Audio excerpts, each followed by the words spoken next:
მზაკვარი სული არ უნდა გქონდეს, ორგული სული არ უნდა გქონდეს, გონიერი სული უნდა გქონდეს. უნდა მიხვდე როგორც მოაზროვნე ადამიანი, იმიტომ რომ რას ნიშნავს მოაზროვნე?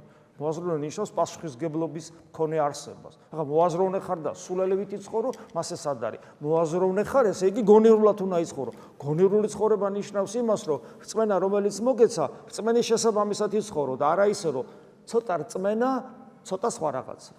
ცოტა ქრისტე, ცოტა ეს სოფელი, გესმით? ცოტა ღვთისნება, ცოტა ჩემი ნება, გესმით? ცოტა სათნობა, ცოტა ცოდვა, ცოტა თუ შეიძლება ცოტა ცოდვაც რომ დამიტოვოთ მე, გესმით?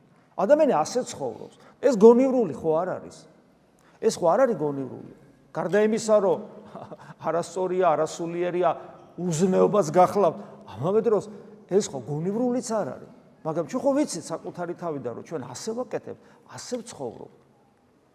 ეს არაკონცენტრირებულობა და ეს არათანმიმდევრულობა, რომ ისიც და ესეც და ამ ხაზზე დგომა, თან უარს არ ვამბობ ამ ხაზზე დგომაზე, უარს კი არ ვამბობ, უბრალოდ ვამბობ, რომ ცოტა გვიან დავდგე, არ შეიძლება, ეხლა ცოტა რომ მოუხვიო, ხო შესაძლოა. აი ბოლოს, ჯერ კიდე ხო ბევრი დრო მაქვს, მატყუილებს ეშმაკიდე, რომელიც მე არ მაქვს, გესმით?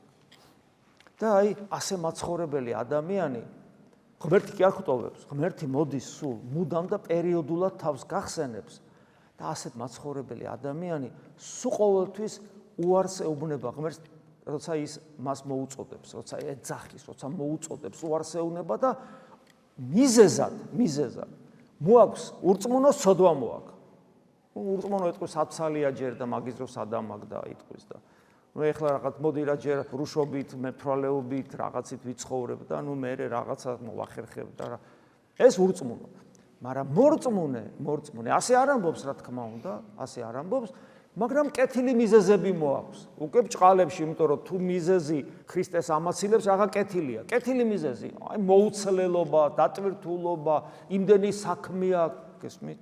რომელიც ჩვენი ვალდებულება ამავე დროს, მაგრამ ჩვენ ვახერხებთ როგორღაც, რომ კეთილი საქმეები ბჭყალებში ოღონ ჩავანაცვლოთ იმ საღვთო საქმით, რომელსაც ქვია ქრისტესადმი რწმენა, ანუ ერთგულება, ანუ სიყვარული და კეთილი საქმეები, რომელიც ღვთისგან დავალებათაც კი მოცემული გვაქვს და ჩვენს ვალდებულებაში შედის, ანუ ეს კეთილი საქმეები ჩვენსა და ღმერთშუა ჩავაყენოთ და ვიქცევით ადამიანივით. შენ რო ცოლი მომეცი, იმან მაცდუნა.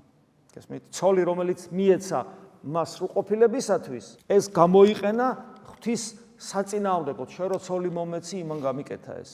ანუ კეთილი საქმეები, რომლის კეთების უნარიც და შესაძლებლობაც მე ღმერთმა მომცა და ვალდებულება მაქვს შესაბამისი, მას ვიყენებ ახლა ღმერთის საწინააღმდეგოდ და ვეუბნები, აი ამდენი კეთილი საქმეები მაქვს და არ მცალია მე შენთვის.